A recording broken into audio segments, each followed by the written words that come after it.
विश्वानि देवः सवितर्दुरितानि परासुव यद्भद्रं तन्न आसुव। ॐ शान्ति शान्ति शान्तिः।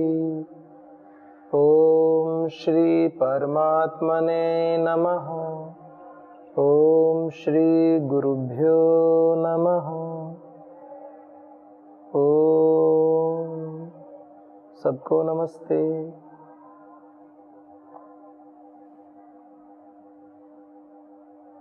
जीव, जीवात्मा, परमात्मा, इस विषय को हम देख रहे हैं क्योंकि प्रसंग चल रहा है मनुष्य किस प्रकार से जिन देवताओं की पूजा करता है और जिस साधन से वह पूजा करता है मानव शरीर में, तो अंततः वह परम सत्ता क्या है, किस सत्ता की हम उपासना करें, इस विषय को लेकर के बातें आगे बढ़ रही हैं। तो प्रसंग आया है, हमने देखा को अयम आत्मा इति वयम उपासमहे। को अयम आत्मा, यह आत्मा क्या है जिसकी हम उपासना करते हैं, हमें करनी चाहिए। को अयम आत्मा, जिसकी उपासना करते हैं वो आत्मा क्या है, और कतरहस्य आत्मा येन वा रूपम पश्यति। कतरहस्य आत्मा, और वह आत्मा कौन सी है जिससे कि रूप को देखते हैं, दृश्य को देखते हैं। येन वा शब्दम शृणोति, येन, जिससे हम पूरा शब्दों को व्यक्त करते हैं, सुनते हैं। येन वा गंधान आजिघ्रति, येन वा गंधान, जिनसे कि हम जो भी गंध हैं, जो भी नासिका के विषय हैं, उनको सूंघते हैं। कुछ तो माध्यम होगा ऐसा अंदर हमारे, जिसकी प्रेरणा से, जिसके सहयोग से हम उन कार्यों को करते हैं। तो मनुष्य के शरीर में जो चेतन तत्व है, वो एक तत्व जिसके माध्यम से हम कार्यों को करते हैं, एक तो वह तत्व है। और दूसरा तत्व है, अब शांत चित्त होकर के शरीर की समस्त क्रियाओं को विश्राम दे करके हम ध्यान में बैठते हैं। तो जिसकी हम उपासना करते हैं, जिसके लिए हम कहते हैं ओम भू ओम भुवः ओम स्वः, यह परमात्मा आप प्राणों से प्यारे हैं, दुख विनाशक हैं, सुख स्वरूप हैं। वो जो प्रार्थना हम करते हैं उस परम पिता परमात्मा के विषय में, तो क्या हमें उसकी उपासना करनी है? तो जिज्ञासा मन में उठ रही है। कतरहस्य आत्मा येन वा वाचम व्याकरोति, वाणी जिसे व्यक्त होती है, क्या वह वो जो चेतन तत्व है, क्या उसकी उपासना करें? क्या करें? यह प्रश्न आप सभी साधकों के मन में भी होता है। साधक का अर्थ आप ये मत सोचिए कोई दूसरी जाति के लोग हैं, हम सभी तो साधक हैं। साधना के पथ पर चलने वाले सभी साधक हैं, आप भी साधक हैं। श्रेष्ठ शुभ कर्मों को करते हुए, अपने अपने कर्तव्य कर्मों को करते हुए, वेदोक्त, वेदोक्त ये शब्द आप लिख लो, अपने अस्तित्व में इस शब्द को घोल लो। पानी में शक्कर घोल लेते हैं ना, ऐसे अपने अस्तित्व रूपी ये जो जल है, इसमें घोल लो इस शब्द को। वेद वेद वेद, प्रत्येक कर्म वेदोक्त हो, वेदानुकूल आचरण हो, वैदिक संस्कृति, वैदिक सभ्यता, वैदिक अनुशासन में जिए, ऐसे तभी पूर्णता है जीवन की। ध्यान दीजिएगा, मैंने पढ़ाई के लिए, स्वाध्याय के लिए इस पर बहुत ज्यादा फोकस नहीं किया है, क्योंकि सभी मनुष्यों की सामर्थ्य होती नहीं है ना इतनी, सभी वेदों को पढ़ पाए, व्याकरण को पढ़ पाए। ये तो सत्य है, स्वीकारना ही होगा, ये तो सत्य है ना। सभी की सामर्थ्य अलग अलग होती है। प्रयास करना चाहिए, कुछ अधिक सीख पाएंगे, कुछ कम सीख पाएंगे। और जो नहीं भी सीख पाएंगे, जो सोचते हैं कि अब अवस्था हो गई है, 90 वर्ष के हो गए हैं, 100 वर्ष के हो गए हैं, हालांकि सीखने की कोई अवस्था होती नहीं है। हम तो देखते हैं परम श्रद्धेय श्री स्वामी जी महाराज, गुरु जी महाराज, आचार्य श्री जी इतने बड़े स्तर पर होने के बावजूद भी सदैव सीखने के लिए तत्पर रहते हैं, सदैव सदैव। जो भी अच्छे विषय, सच्चे विषय, जो भी समाज कल्याण के विषय हैं, सदैव तत्पर रहते हैं। हमें भी उचित है, मनुष्यों को भी उचित है, जो भी श्रेष्ठ ज्ञान है जहां से भी मिले हमें उद्यत रहना चाहिए। अब जहां से मिले में एक बात है, वेदोक्त होना चाहिए। मिलने को तो सब जगह से मिलता ही रहेगा। आप कहेंगे कि क्या हानि है? हानि कुछ नहीं है। मधुग्राही बनने के लिए भी हमारे शास्त्रों में कहा जाता है, हमें मधुग्राही बनना चाहिए। मधुग्राही जिस प्रकार से मधुमक्खी भिन्न भिन्न प्रकार के पुष्पों पर बैठ करके केवल शहद को लेती है, केवल पराग में से जो शुद्ध शहद है उसी को लेती है, अन्य विजातीय तत्वों को नहीं लेती है, अपने कार्य का काम करती है बस ऐसे। लेकिन वो व्यक्ति हो कब सकते हैं, वो दृष्टि उत्पन्न कब हो सकती है, यह विचारणीय बिंदु है। यह शब्द कोई आसान बात नहीं है कहना कि हम मधुग्राही बने, जहां से भी ज्ञान मिले वहां से ले लें। लेकिन मधुग्राही बनने के लिए पहले पात्रता मधुमक्खी जैसी अर्जित करनी पड़ेगी। इतनी पात्रता, इतना विवेक, इतना ज्ञान आपको लेना होगा, अपनी दृष्टि इतनी स्पष्ट रखनी होगी, ये अज्ञान है और ये ज्ञान है, तो मुझे क्या लेना है। ये नहीं कि पुष्प पर बैठे और सारा रस ले लिया ना। मधुमक्खी केवल वही रस लेती है जो उसको उपयोग में आने वाला है। इतना विवेक उत्पन्न होना होगा, तब मधुग्राही हो सकते हैं। विद्वान मधुग्राही हो सकते हैं, अविद्वान पुरुष मधुग्राही नहीं हो सकते, भटक जाएंगे। पुनः सुनिए, विद्वान पुरुष तो मधुग्राही हो सकते हैं, जिनको शास्त्रों का, वेदोक्त विषयों का ज्ञान है, जो अपने विषय के प्रामाणिक विद्वान हैं, वो तो मधुग्राही हो सकते हैं। वो तो किसी ऐसे पुरुष से जिसको अन्य भ्रांतियां भी हैं, लेकिन अपने विषय में जो जानकारी है वो उसको ग्रहण कर सकते हैं। लेकिन जिस व्यक्ति को ज्ञान ही नहीं है किसी विषय का, वो ऐसे किसी से भी ज्ञान लेगा, दिक्कत में हो जाओगे। तो शास्त्रों के एक शब्द के आशय को हमें समझना चाहिए, समझना होगा जीवन का कल्याण यदि चाहते हैं तो। ये तो भव सागर है, नाव है, डोलती रहेगी, गोते लगाते रहो।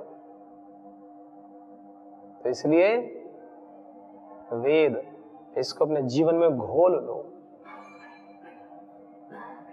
जो समर्थ हैं, सामर्थ्य रखते हैं वेदाध्ययन की, व्याकरण आदि ग्रंथों में, अपने वैदिक संस्कृति के जो ग्रंथ हैं उनमें पुरुषार्थ करने की वो प्रथम वरीयता दे। वो माता पिता, सगे संबंधी, जितने भी मित्र रिश्तेदार हैं,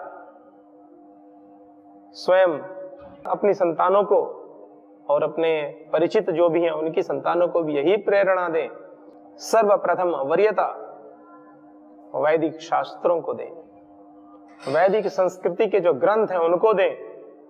आप कहेंगे कि तो फिर सारी पढ़ाई छोड़नी पड़ेगी ना, ऐसा तो मैंने कहा ही नहीं। आनुषांगिक विषय भी तो होते हैं। विद्यालय में हमें जितना पढ़ाया जाता है उससे इतर भी तो हम पढ़ा सकते हैं। आधा घंटा, 1 घंटा हम अपने शास्त्रों को पढ़ा सकते हैं। आप कहेंगे कि स्कूल का इतना कार्य होता है, विद्यालयों का इतना काम है, कॉलेज का इतना कार्य है, इतना कॉम्पिटिटिव एनवायरनमेंट है, कैसे करें। इतना प्रतिस्पर्धात्मक वातावरण बना हुआ है कि बच्चों को 1-1 सेकंड भी भारी होती है। कैसे वो अपनी पढ़ाई से इतर समय निकालेंगे। सामर्थ्य तो बढ़ती है बढ़ाने से, बल बढ़ता है बढ़ाने से। पुरुषार्थ अधिक करेंगे तो अधिक सामर्थ्य उत्पन्न होती है, तो कुशलताएं बढ़ती हैं। बच्चों की पूरी आदर्श दिनचर्या बनाइए। रात्रि को समय पर सो जाएं, 9 से 10 के बीच में सो जाएं, बहुत अधिक देर तक नहीं पढ़ना है। प्रातःकाल शीघ्र उठकर पढ़ लीजिए, आप 3 बजे 4 बजे उठकर पढ़ें। एक आदर्श दिनचर्या बनाइए, तो आधा घंटा 1 घंटे का समय आप दिन में तो दे सकते हैं। जड़ों से जोड़ना बहुत आवश्यक है। इस भारतीय संस्कृति, वैदिक संस्कृति, इन वेदों से जोड़ना बहुत आवश्यक है। सत्य सिद्धांतों से जोड़ना बड़ा आवश्यक है। और जीवन में एक बार आपने उनको नियमों से जोड़ दिया, रीति नियमों से, सत्यों से जोड़ दिया, दुनिया की कोई ताकत नहीं है जो उनको उनके मार्ग से भ्रमित कर सके। जिस प्रकार कांटों के बीच में पुष्प खिलता है, इसी प्रकार जीवन के जितने भी बुरे विषय हैं, जो भी आलम्बन है, वैषयिक जो भी हमें बहाते हैं, हमें संसार में जो कुरीतियां हैं उनकी ओर प्रवृत्त करा देते हैं, उन सभी कर्मों से आप और आपकी संतानें हमेशा के लिए बच जाएंगे। तो वैदिक ज्ञान है, हमारी संस्कृति में जो ज्ञान भरा पड़ा है, ओतप्रोत है, वो एक एंटीडोट की तरह काम करता है। जैसे कोई वायरस हो जाते हैं और एंटीडोट उसकी होती है, एंटीवायरस होते हैं कंप्यूटर में, इस प्रकार से। और ऐसा एंटीवायरस जो कभी खराब ही नहीं होता, जिसमें कभी वायरस आ ही नहीं सकता, ऐसा एंटीवायरस कोई है इस सृष्टि में आदिकाल से, तो वो वेद है, वैदिक ज्ञान है, वैदिक संस्कृति है। और हम सौभाग्यशाली हैं, हमें गौरव होना चाहिए अपने ऊपर। हमने इस माँ भारती में, माँ वसुंधरा में, भारत भूमि पर जन्म लिया है, जहां पर वैदिक ज्ञान सहज प्राप्त है। और सहज प्राप्त होने के बाद भी हम नहीं लेते हैं तो ये दोष है। लेना चाहिए, प्रयास करना चाहिए, मिलेगा। आप अच्छे से एक छात्र बन जाएं, आप एक स्टूडेंट बन तो जाएं, ईमानदारी से, पूर्ण शुचिता के साथ, पूर्ण जिज्ञासा के साथ आप एक अच्छे शिष्य बन जाएं। आपके लिए एक अच्छे गुरु स्वतः प्रकट हो जाएंगे, मिल जाएंगे। प्रकट होने का अर्थ ये नहीं कि आप बने और तुरंत से एकदम केमिकल रिएक्शन कुछ होंगे ऐसे और प्रकट हो जाएंगे। कभी भी रीति नियमों के विरुद्ध कुछ नहीं होता है। माने आपकी खोज पूर्ण हो जाएगी, किसी न किसी संयोग से आपको अच्छे गुरुओं का सानिध्य मिलना प्रारंभ हो जाएगा, मिल जाएंगे। आपकी जो खोज है वो पूरी हो जाएगी। समय लग सकता है, समय की अपेक्षा हो सकती है, परंतु हो जाएगी, ऐसा निश्चित जानिए आप। और ये केवल मैं नहीं कह रहा हूं, हमारे ऋषि कहते हैं, हमारे गुरुजन ऐसा बताते हैं। और आप स्वयं भी अनुभव करें, कुछ छोटी छोटी बातों के तो अनुभव सभी को रहते हैं। आप स्वयं देखें, जब दिल से किसी चीज को चाहते हैं, पूरा अस्तित्व जब किसी शुभ कार्य को करने के लिए प्रेरित होता है, तो वो कार्य सफल होने लगते हैं। तो वेद, एक शब्द मैं कहता हूं, वेद वेद वेद, मूल में वेद को रखना है कि वैदिक हो। आप कहेंगे वेद को रख तो लेंगे मूल में, हम भी कह देंगे मुंह से वेद। वेद मतलब क्या? वेद माने क्या? वेद माने शुद्ध ज्ञान, वेद माने शुद्ध कर्म, वेद माने शुद्ध स्वभाव, वेद माने सत्य, वेद माने करुणा, वेद माने वात्सल्य, वेद माने दया, वेद माने न्याय, वेद माने आनंद। वेद ही तो है सब, ज्ञान भरा पड़ा है वेदों में। हम वैदिक बने, वेद ज्ञान में रमण करें, वेद ज्ञान सत्य स्वरूप में रमण करें, सत्य ज्ञान को अपने भीतर समाहित करें, अपने समस्त आसुरी वृत्तियों का विनाश करें। उत्थान तो स्वाभाविक है, स्वच्छता तो स्वाभाविक है। कक्ष में से गंदगी को हटाना पड़ता है, स्वच्छता को कहीं से लाना नहीं पड़ता। स्वच्छता तो सहज है, स्वाभाविक है, हमारा धर्म है, हमारा गुण है, हमारा स्वभाव है, हमारी प्रकृति है। हमें उसके लिए पुरुषार्थ नहीं करना है। विकारों को हटाते जाओ, विकारों को हटाते जाओ, विकारों को हटाते जाओ। शुद्ध ज्ञान, निर्मल ज्ञान, मन निर्मल और शुद्ध और सहज होता जाएगा। और फिर हम जो भी ज्ञान अर्जित करेंगे, वो ज्ञान निश्चय ही कल्याण करने वाला है, उस परमपिता परमात्मा से मिलाने वाला है। तो विषय चल रहा है आत्मा परमात्मा के विषय में। शांत चित्त बैठ करके यज्ञशाला में, संध्या हवन में हम जिनकी उपासना करते हैं, क्या वह वह अंतिम सत्य है, या जिनके माध्यम से हम श्वास लेते हैं, सूंघते हैं, कार्य करते हैं, येन वा गंधान आजिग्रति येन वा वाचम व्याकरोति, येन वा वाचम व्याकरोति येन वा स्वादु च अस्वादु च विजानाति, येन वा स्वादु च अस्वादु च विजानाति, स्वादिष्ट और अस्वादिष्ट जिससे जानते हैं, जिससे जानते हैं, किससे जानते हैं? आप कहेंगे जीवा से जानते हैं। जीवा तो है, स्थूल इंद्रिय है जीवा, जीवा तो मृत व्यक्ति के भी होती है। फिर जिससे, वो जिसकी प्रेरणा है, जिसकी प्रेरणा से समस्त इंद्रियां गतिशील हैं, अपने अपने कर्मों को कर रही हैं, वो जो सत्ता है, उस सत्ता की बात चल रही है, जिससे, जिस चेतन शक्ति से, वो बात है। तो हमें यह सोचना है, विचारना है, चिंतन मनन करना है कि आत्मा और परमात्मा दो विषय आ गए। अब एक है जीवात्मा और एक है वो परमात्मा। उपनिषद के पहले ही मंत्र में हमने पढ़ा है ना कि केवल सृष्टि के आदि में आत्मा ही थी, केवल एक। प्रधानता से कथन होता है ना, प्रधानता से कथन होता है, माने ईश्वर, जीव और प्रकृति की अगर बात करें सृष्टि क्रम में, तो सबसे प्रधान क्या है? ईश्वर। तो इसलिए कहा कि बस वही थे। उपनिषद में आत्मा से एक परमेश्वर के विषय में भी वर्णन मिलता है और कहीं आत्मा के विषय में भी मिलता है। तो इस प्रकार से आत्मा और परमात्मा दोनों के विषय में वर्णन है। हमें किसकी उपासना करनी चाहिए, तो इस विषय में आगे मंत्र में चर्चाएं चलेंगी। तो आइए इस विषय पर थोड़ा सा हम चिंतन करते हैं। आत्मा क्या है, परमात्मा क्या है? तो न्याय दर्शनकार क्या कहते हैं इस विषय में? इच्छा, द्वेष, सुख, दुख, प्रयत्न, ऐसे राग द्वेष आदि जो भी, ये सब आत्मा के लिंग बताए हैं। इससे पता चलता है कि मनुष्य में आत्मा का वास है, क्योंकि ये लक्षण उसके अंदर पाए जाते हैं। पत्थर में, एक जड़ वस्तु में, जड़ वस्तु में, पुस्तक में, पुस्तक की कोई इच्छा नहीं है, द्वेष भी नहीं करेगी, चाहे मैं अच्छे से रखूं इसको, चाहे अच्छे से ना रखूं। सुख भी नहीं होगा, चाहे इसको अच्छे से मुलायम वस्त्र के ऊपर रखूं या फिर ऐसे ही कठोरता से पत्थर की शिला पर रख दूं। दुख भी नहीं होगा, सुख भी नहीं होगा, और इसका कोई प्रयत्न भी नहीं है अपना कि मैंने यहां रख दिया, मैंने पुस्तक यहां रख दी, फिर ये प्रयत्न करके खुद से उठ करके यहां पर आकर बैठ जाए या कहीं और रखी चली जाए।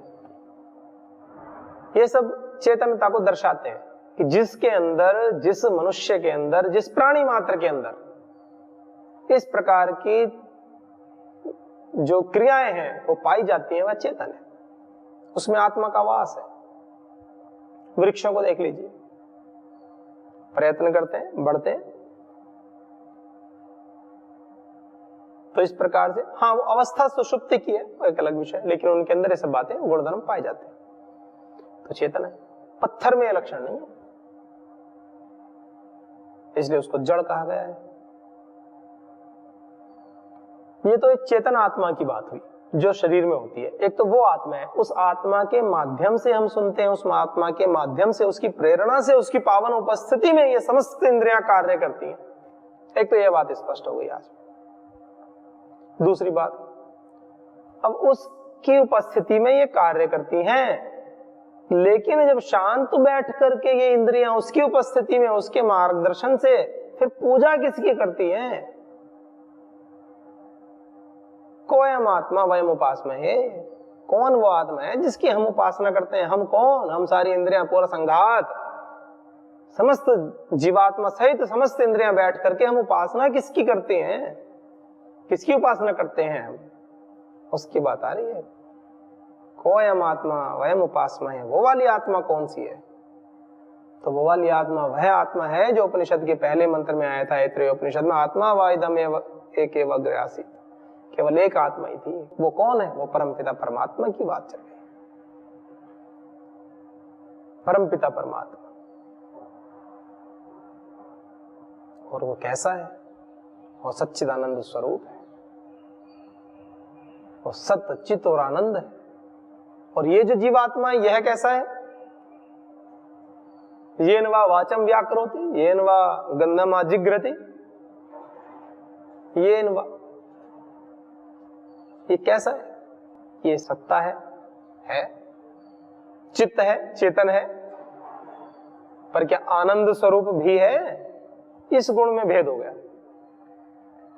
यदि आनंद स्वरूप होता ये वाला आत्मा भी हमारा, जिससे कि हम येन वा रूपम पश्यति, येन वा शब्दम शृणोति, येन वा गंधान आजिघ्रति, येन वा वाचम व्याकरोति, येन वा स्वादोचा स्वादोचा विजानाति, ये वाला जो आत्मा बताया है, ये सत्य है, इसकी सत्ता है, इसका अस्तित्व है, मानते हैं, चेतन भी है। हम बोल रहे हैं चेतन है, लेकिन आनंद स्वरूप क्या है? यदि स्वरूपतः आनंद स्वरूप होता तो हमें दुख कभी नहीं होता। लेकिन लक्षण क्या है? दुख भी, द्वेष भी। इसका मतलब क्या है? आनंद स्वरूप नहीं है। आनंद स्वरूप बनाया जा सकता है किसी आनंद स्वरूप के सामीप्य में बैठ करके, तो उसकी उपासना करते हैं जो सच्चिदानंद है, जो सदैव विद्यमान है, जो सदैव चेतन स्वरूप है और जो सदैव आनंद स्वरूप है। ऐसे सच्चिदानंद घन परम पिता परमात्मा के श्री चरणों में कोटिशा नमन करते हैं और उनके सानिध्य में हम बैठते हैं। कतरस्य आत्मा येन वा वाचम व्याकरोति, ये सत्य और चित्त आत्मा की बात है। और कोयम आत्मा वयम उपासमहे, वह सच्चिदानंद स्वरूप उस परम पिता परमात्मा की बात है। वो कैसा है? वो सच्चिदानंद स्वरूप है, न्यायकारी है, सर्वशक्तिमान है। जो जो अपने आप को शक्तिशाली मानते हैं उन सबसे शक्तिशाली, दयालु है, अजन्मा है, उसका कभी जन्म नहीं होता, कभी मृत्यु नहीं होती, अजन्म। क्योंकि जिसका जन्म होता है उसकी मृत्यु निश्चित होती है। अनंत है, उसका कोई अंत नहीं है, आदि भी नहीं है और अनादि है, और अंत भी नहीं है, इसलिए अनंत है। अनुपम है, सर्वाधार है, सर्वेश्वर है, सर्वव्यापक है, सर्वांतर्यामी है। ये सारे गुण उसमें भरे पड़े हैं। अजर है, अभय है, नित्य है, पवित्र है, सृष्टि का करने वाला है, कर्ता धर्ता नियंता है। वो है सच्चिदानंद स्वरूप। कोयम आत्मा वयम उपासमहे, सोयम आत्मा वयम उपासमहे। यह वह आत्मा है, वह परमात्मा है जिसकी हमें उपासना करनी चाहिए, जो हम सभी के सर्वांतर्यामी हृदयों में विराजमान है। उस परमपिता परमात्मा में सृष्टि का एक एक कण विराजमान है, और कहें दूसरे शब्दों में तो प्रत्येक कण कण में परमात्मा विराजमान है। दोनों ही बातें, दृष्टि भेद है, दोनों ही बातें दृष्टि भेद है, हम कह सकते। तात्पर्य तो एक ही है कि उस ईश्वर की सत्ता सर्व काल में, सर्वकाल में, सर्व स्थानों पर, या सभी कालों में, सभी स्थानों पर नित्य वर्तमान है। सदैव हमें प्रेरित करता है, हमारा मार्गदर्शन करता है। बस बात है अंतर्मुखी होकर के उस परमपिता परमात्मा की उस आवाज को सुनने की। प्रारंभिक अवस्था में अंतर्मुखी होना होगा, और धीरे धीरे जब साधना की उच्च अवस्था आ जाएगी, तो जैसे एक प्रसंग में परम श्रद्धे श्री गुरु जी महाराज ने कहा था, उनके भी जो गुरु जी महाराज हैं, कि परमात्मा तो ऐसे हो जाते हैं, फिर आंखें बंद करो तो अंदर की ओर, आंखें खोलो तो बाहर की ओर, सब जगह परमात्मा के दर्शन। घट घट में परमात्मा समाया है। तो वो जो दर्शन है, वो जो कहा कि परमात्मा तो कण कण में व्याप्त है और परमात्मा में कण कण व्याप्त है। वो जो दर्शन जो ऋषियों ने दिया है, वो दर्शन उन सिद्ध पुरुषों को वो अनुभूतियां साक्षात हो जाती हैं, वो साक्षात्कृत धर्मा बन जाते हैं और ईश्वर का प्रत्यक्ष कर लेते हैं। हम सब भी अपने जीवन में उन परम सत्यों को पाएं, हम सभी के जीवन में शुभ घटित हो, हम सब मिलकर के वेदों की ओर लौटें। ऐसी शुभ भावना के साथ आज के इस अंक को समाप्त करते हैं। ओम शांति शांति शांति।